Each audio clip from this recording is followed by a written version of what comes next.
It was almost spooky because it was still turbid and dark. But there was so much debris. There was air conditioners, hair dryers, mattresses, everything you could possibly imagine on land in the water.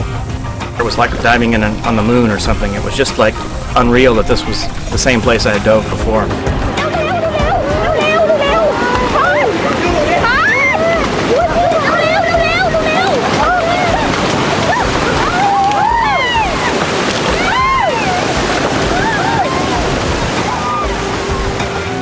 The tsunami of 2004 is one of the greatest natural disasters in memory. Nearly 300,000 lives lost, millions displaced or homeless, and billions of dollars of aid pledged in support. But thousands of volunteers donated more than money. They gave their time and themselves to travel to the devastated region and lend a helping hand to those in need of relief.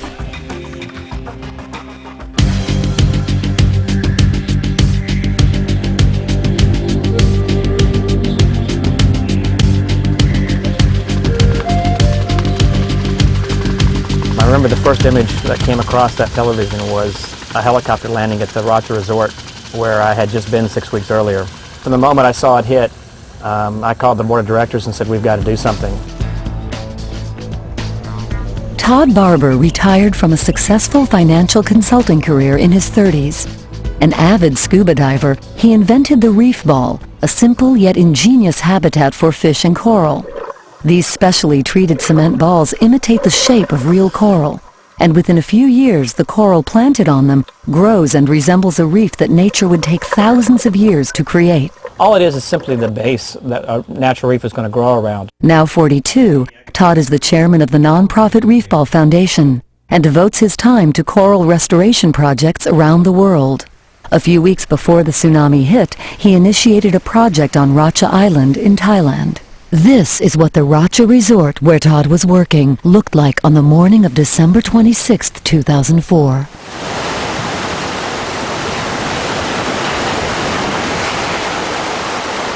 A total of 11 waves ravaged the island with devastating results. This was wave number 7. After being almost completely destroyed, the Rocha is now mostly rebuilt and receiving guests. But Todd Barber is concerned with what's not visible. The coral reefs of Thailand and the aquatic life they support are essential to the Thai economy. If you burn down all the forests, everybody would be screaming about and yelling it. You know, this resort, when all the debris was there, it's all been cleaned up. But what's under the water has sort of been ignored. Soon Todd will embark on a new phase of his unique restoration. The second visit to Thailand for Todd Barber of the Reef Ball Foundation. Meeting his plane are Philip Goh and Sampong Daupaset.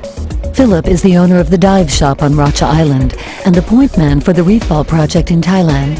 Sampong owns the La Flora Hotel in Khao Lak, where he will host the volunteers later in their trip. Accompanying Todd is Dr. Lee Harris, an ocean engineer from the Florida Institute of Technology, who will lend his diving skills and erosion expertise to the expedition. The first stop will be the Rocha Resort. 4 months earlier, 30 volunteers from 13 countries as well as locals worked to clean up the bay there and plant numerous reef balls. After following up on the conditions on Rocha Island, the team will journey to the devastated region of Khao Lak, where they'll initiate a project with local fishermen. So there's two kind of components that we have of this. One is get tourism back so that the average person in Thailand can begin to make money again through tourism like they had in the past and be self-sufficient. And secondly, to aid those directly impacted, such as the fishermen, that are going to need to have that fish habitat rebuilt so they have a place to feed themselves again.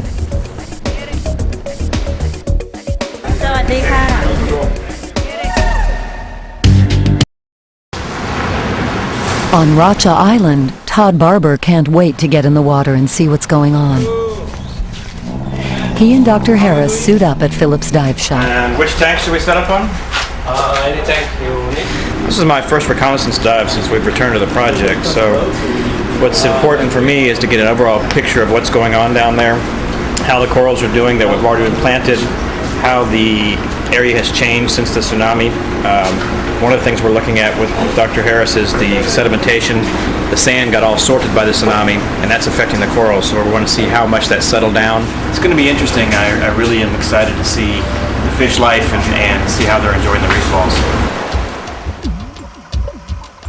The deeper coral reefs tended to do fairly well, but the shallower ones took the most impact. Unfortunately, the shallow coral reefs tend to be where the fish are born. So what that means is right now you're going to have an overabundance of fish in these areas for a short period of time as fish don't have shelters. But without babies in 3 years or so, there's going to be an extreme shortage of fish in this area. Todd immediately sees evidence of the enormous power of the tsunami, a reef turned over like a leaf in the wind. We found several of the coral heads that were flipped upside down that have now since died. There's also trouble with the reef balls placed there by his team a few months earlier. Not only has the sand sucked out by the tsunami waves half buried them, but leftover debris is doing damage as well. Soft trash moved around by the tsunami is stuck in the reef balls, killing the coral. The same problem is attacking the natural reef. This kind of plastics, as it disintegrates on a coral, catches it very easily, wraps around the coral, and chokes the coral out. When the coral dies, it breaks off, and it moves to the next reef, and it starts its destruction all over again.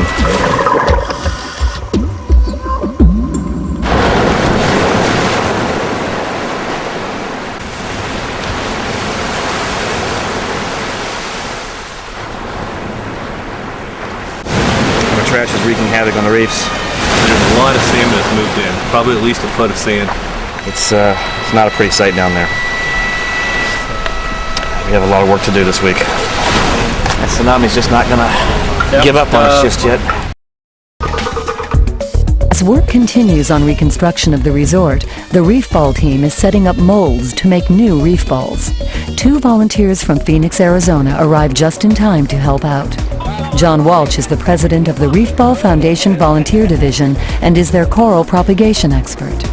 Heather Andrus, a physical trainer, has volunteered on several other reef ball projects. The team discusses strategy. While Dr. Harris moves the endangered reef balls to deeper water, the rest of the team will build new ones. Let's build a reef ball. A reef ball is made using a simple fiberglass mold. Inside is an inflatable bladder which allows the ball to be floated to its location. When removed, it creates a sheltered space for fish. Reef balls have a special concrete formulation. It's a marine-grade concrete that's designed to last more than 500 years. However, it's our assumption that because corals are going to grow around these things within 500 years to protect the concrete, that basically you can consider them a permanent addition to the reef systems. So just like a coral reef lives for thousands of years, we expect the reef balls will be there long after I'm gone and be something for my kids' kids' kids to enjoy when they go snorkeling or diving one day. Reef balls come in all shapes and sizes. They can be as small as a basketball or as big as a car, weighing from a few pounds to a few tons. That's it.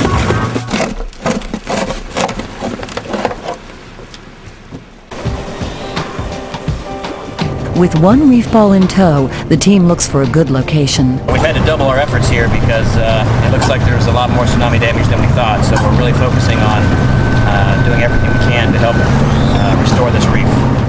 Clear.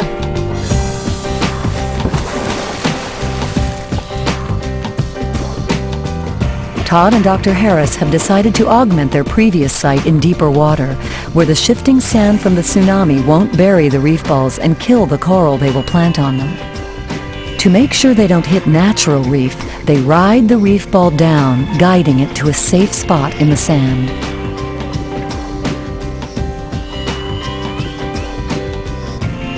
Now that the site is identified, the team is ready to launch the rest of the reef balls. Pull on it, Lee. Pull on it, Lee. Pull it up. Yes, sir. That's a good method.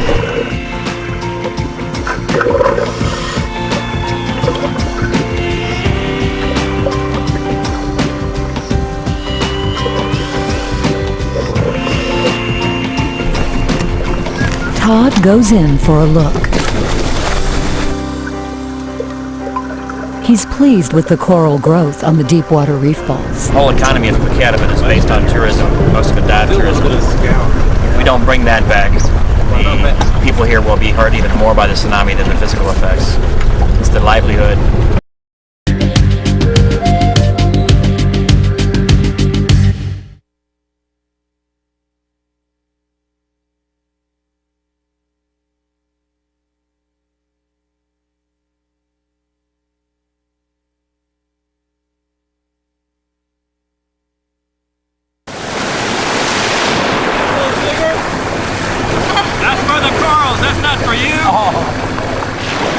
The last stage of the reef ball process is to rescue living coral and then propagate it.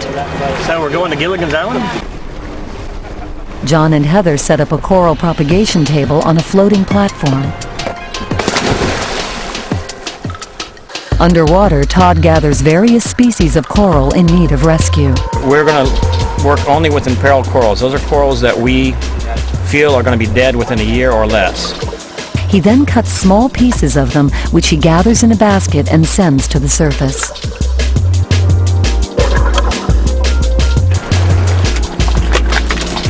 Mixing. John mixes a quick hardening cement. And pouring. While Heather dips the coral fragments in an antibiotic solution. They are then placed in cement plugs made from medicine cups. The coral is a living animal that's like condominiums. Many corals live within one colony. Each coral we rescue, we want to turn into many different colonies. So if one of them happens to die, we've still preserved the original genetics. It's cloning, actually. Todd takes the plugs out of the molds and uses an underwater glue to fasten them to the reef balls. The process is repeated, species by species.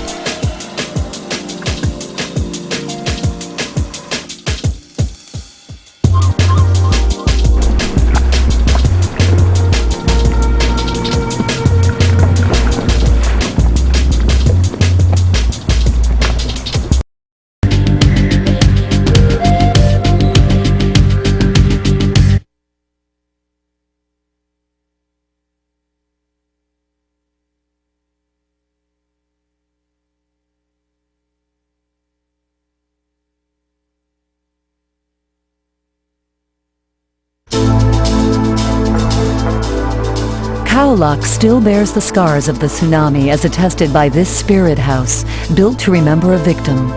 Tourism has been slower to return here.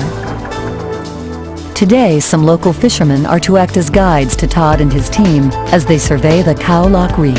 So what we're going to do for the fishermen is go back with the fishermen, have them tell us where they would like to have their reefs so that they're a safe place for them to go boating, and to rebuild those reefs so the fish populations come back and they have a place to go fish and make a living for their families. Todd and the fishing boat captain discuss the reef and the tsunami. He have 3 children, but he lost his wife at that time. But he still has his children. So now he's a single father. He must raise them. That'd be very difficult. We've now come out to the deeper reefs where we've got clearer water. We're looking for a sandy patch where there is not any natural reef, so if we build a reef, we won't accidentally drop it on a natural reef. Clear.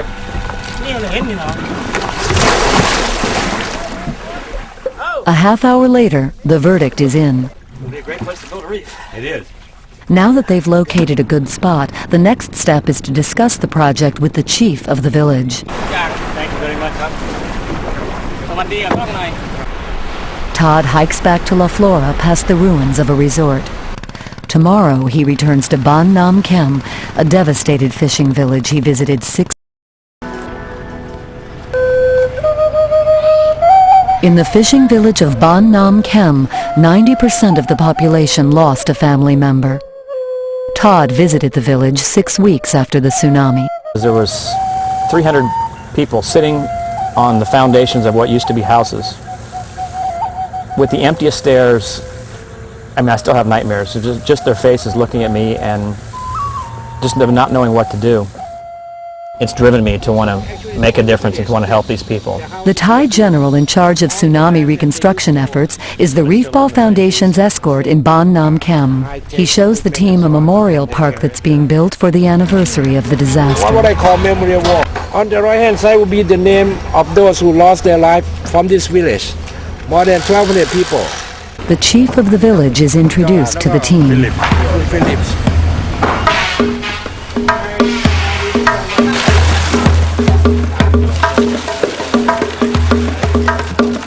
The fishing industry is vital to the Thai people. Until tourism returns to Khao Lak, more and more people seek sustenance from the sea.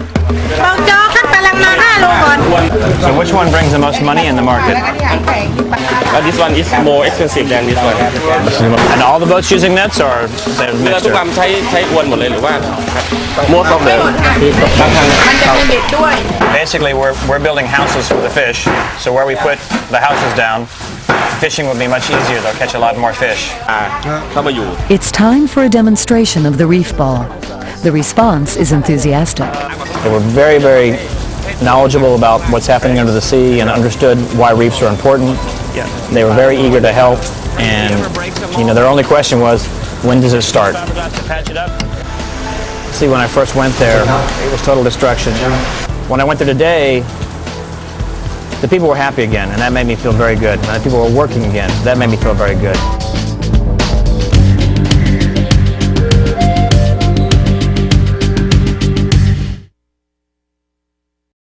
I think that volunteering really gives you a sense of the fact that we're all humans and we're all here to help each other. We're not here to fight each other and to kill each other. We're here to make each other's lives more comfortable. And I think that's the most important. Little bit. One person can do that, and you need one person and then another person and another person, and the more who help will help this country get back what it lost. When you're working, you're not thinking so much of the tragedy. You're helping create a new beginning. You're looking forward, you're looking ahead. You're not looking back.